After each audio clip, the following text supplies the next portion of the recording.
There are many reasons why so many still talk about the betrayal at Isfahan III today.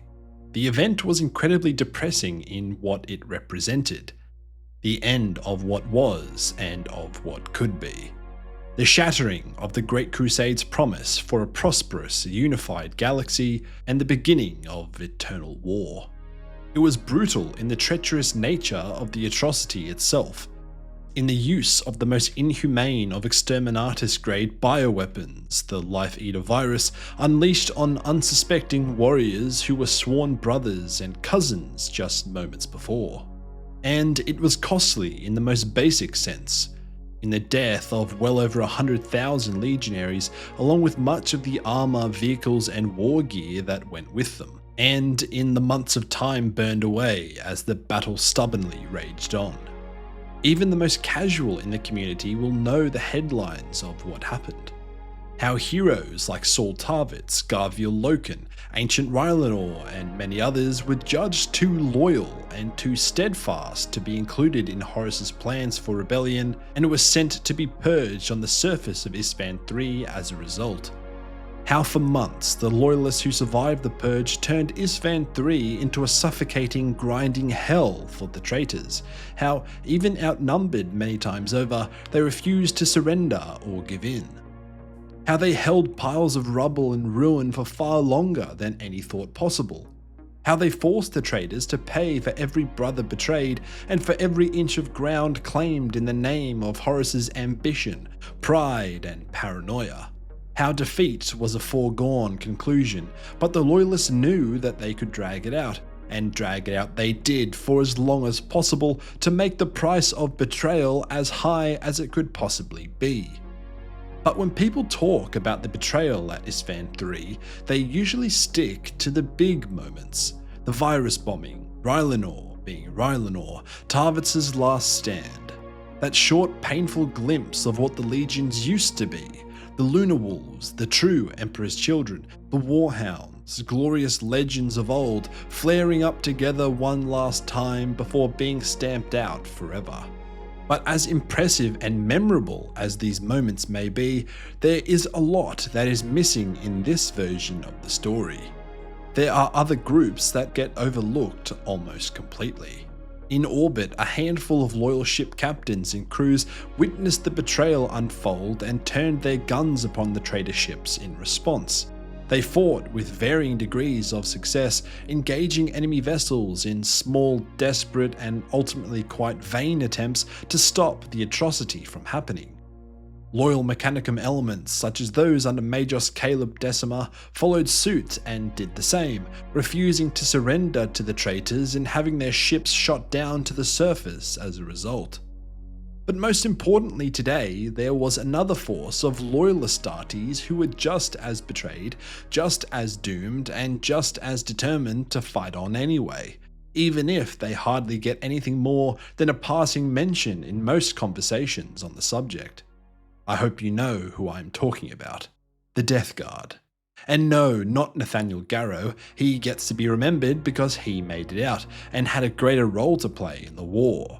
And no, not Huron Fowl and Temeter either, though at least with their story we are on the right track. I'm talking about the unnamed ones who didn't make it out. About the loyalist Death Guard, the true Terran-born Dusk Raiders, those of Mortarian's brood who were judged too loyal, too dangerous to be left alive, and so damned to die alongside the rest. So I want to talk about the loyalist Death Guard forces on Isfahan III, who I will now be referring to as the Dusk Raiders, and give some insight into their very real achievements and their sacrifices to help earn them a place alongside any of the more well-known names of the atrocity. The Dusk Raiders survived the same virus bombing, the same brutal fighting and destruction, except with the caveat that they were totally isolated with no hope of reinforcement or support from the other surviving loyalist elements. You see, the Dusk Raiders had been deployed to the outskirts of the Choral City alongside the god engines of the Legio Mortis and the Imperator Titan Dies Irae, far to the east, though many sources actually say west, of the other loyalist forces who had instead been deployed and scattered throughout the interior of the city. Their role had been to systematically clear or secure the Isvanian defense networks that ringed the city, one of 4 primary target zones to be secured by as many legions. A maze-like web of defensive walls, trenches, bunkers, artillery emplacements, and strongholds that had been expertly laid out to imperial specification, with overlapping fields of fire set to turn any conventional assault on the city into a grueling nightmare. These positions were manned by the bulk of the native Isvanian military forces, who were well entrenched and well armed with weapons and heavy armour taken from the old imperial garrison stores. Yet the Dusk Raiders would excel in their task, and with Dias Irae following behind them in support, the Isvanian defenders could hope for little more than a quick death when set against such overwhelming force and firepower. That reality only lasted until the Life Eater virus, human evil given form, was unleashed by the traitors in orbit, and the atrocity began. For those unaware of the specifics, the Life Eater virus is deployed in 2 stages. First, there is a coordinated orbital strike. From high orbit, the attacking fleet fires thousands of specialized macro cannon shells at the surface, each one carrying the dormant payload. As these munitions breach the lower atmosphere, their shells rupture, releasing the virus in thick, swirling clouds. Caught and driven by high winds, the virus spreads quickly, blanketing continents and oceans alike in a matter of minutes. As the name implies, the virus effectively eats life, quickly liquefying flesh, skin, and muscle as its victims drown in the decaying fluids of their own lungs.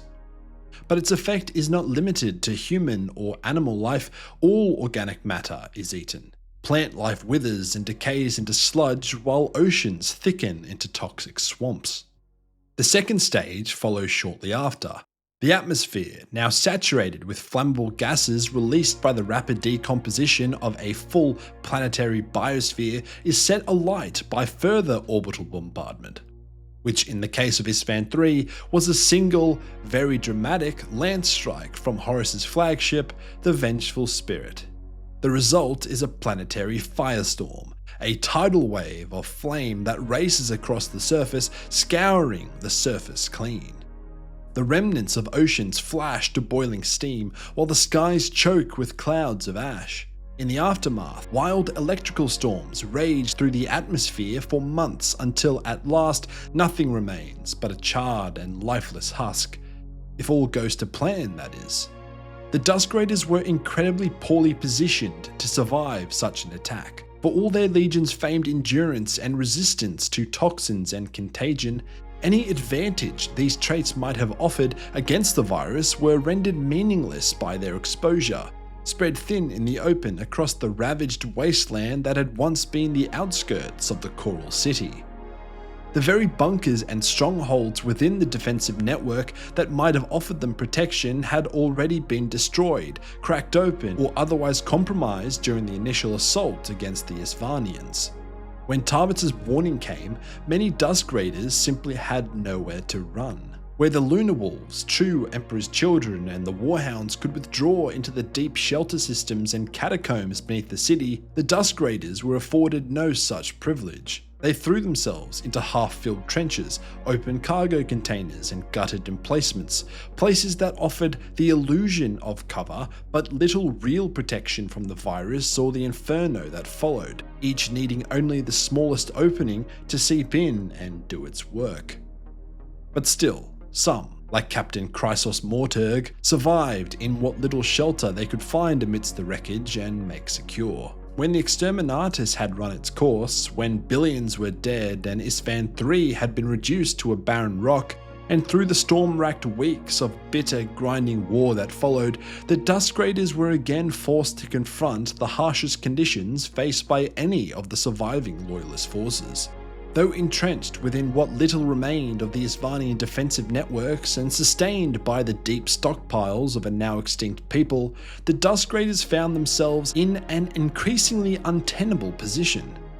From the inner city, the newly deployed World Eaters surged outward in a tide of wild bloodlust, while from the wastelands opposite came a greater threat, for the Primarch Mortarion himself had descended to see this mistake corrected.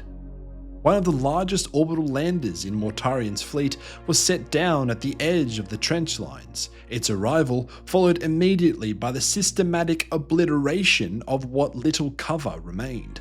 Its void-capable arsenal of heavy weapons saturated the Dusk Raider positions, leveling trenches and craters, collapsing bunkers, and stripping the battlefield down to mud and rubble. Companies of fresh Death Guard poured out from the lander in deep, ordered ranks, moving forward through the ruination, supported by the heaviest armoured support the Legion could effectively deploy. Fellblades, Spartan, and Tython patterned super-heavy tanks. At the head of all this walked Mortarion, the Pale King and Reaper of Men, scythe in hand, counting the dead as he advanced to ensure that none would escape the harvest he had come to reap. So the Dusk Raiders were left with few options. Caught between hammer and anvil, their war of defiance became one of constant fighting withdrawal, splintering into ever smaller pockets of resistance as they were driven back step by step across the ruined battlefield. Yet even in the face of their inevitable death, they remained a persistent thorn in the traitors' advance. They salvaged and restored workable Istvanian war machines, dragging crippled tanks back into service where they could, to the great surprise and annoyance of the traitors. They manned captured artillery until the last shells were spent, answering the far superior traitor bombardment with whatever firepower they could muster. Loken himself makes note of the Dusk Raiders' haphazardly aimed artillery shells that landed daily in the traitors' camp, an impressive reminder that the Dusk Raiders still fought on, earning the total respect of other surviving loyalist elements who could do little more than watch their stubborn resistance from a great distance. The Dusk Raiders continued the fight until their weapons began to fail them. Bolters burning out, melters and las cannons cracking and buckling through overuse. It was never going to be enough though. As I said, defeat had been a foregone conclusion from the beginning, and all who fought there understood it in one way or another. The Death Guard advance continued. Some accounts describe their ranks as being so tightly packed across the wastes that the tens of thousands deployed had to march shoulder to shoulder, forming a literal wall of ceramite that made it impossible for the loyalists to miss their targets. But it made no difference, for the noose was closing all the same. What few Dusk Raiders survived the days that followed were driven deep beneath the surface, into the deepest depths of the remaining reinforced Istvanian defense tunnels. There, in the dark, they made their last stand, collapsing passageways behind them in an attempt to bury their traitorous brethren beneath the weight of the dead world above. But there is one more event that I want to cover here, one that took place some time before the Dusk Raiders ended their story down in the dark. An event that, for a brief glorious moment, saw the Dusk Raiders seize back the initiative for the first and only time, and one that brought about the retreat, if not the near death, of the Primarch Mortarion, much to his eternal shame. Among the Death Guard who survived it, the event would be remembered as the Veil of Grief, an embarrassing 5-hour period in which the Legion was torn apart, and which shattered the legendary resolution and discipline of the 14th Legion for a time. The specific cause of the event is unclear. Some suggest that the cause stemmed from a screening failure, with Terran-born legionaries, or those still quietly loyal to the Emperor, embedded within the Death Guard's armoured formations and overlooked in time for the purge on the surface. Others offer a more human explanation, whereby these tank commanders and crews were not necessarily hidden loyalists, but rather brothers who had found themselves staring across the battlefield at the brave remnants of those they had unfairly betrayed. Warriors who, even in the face of the most disgusting treachery and certain death, still embodied the core ideals of what it meant to be an Astartes. Either way, we do know what happened. Some among the Death Guard's super heavy tank columns refused to fire on the Dusk Raiders, their guns held in check by shared loyalty, respect, or maybe something closer to a deep sense of Legion pride. Soon after, those same crews then turned their cannons and bolters away from the Loyalists entirely, firing their weapons into the ranks of Mortarian's own traitors or into the World Eaters rampaging nearby instead. For the 5 hours following, the outskirts dissolved into a tangle of total confusion. The Death Guard advance tore into itself as the World Eaters did the same. Loyalist and traitor became meaningless labels, just brothers killing brothers at close range in a messy, bloody battle of confusion that no one could hope to control.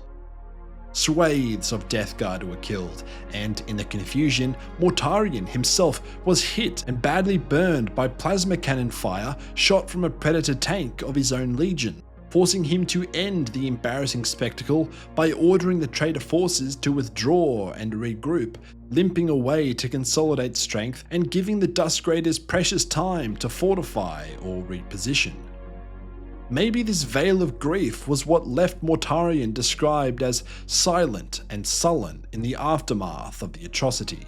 And maybe this moment, alongside the broader defiance and pure determination of the Dusk Raiders, became a lingering humiliation for him as his fall into damnation continued. The atrocity of Isstvan III is then most definitely one worthy of remembrance and discussion, both for the heroes who stood against it and for the legions they fought for, or the fading memory of what those legions once were. This includes the Dusk Raiders, the Loyalist Death Guard, who, like the others, gave everything to deny Horus his victory. Anyway, thanks for watching Dystopian Chimp.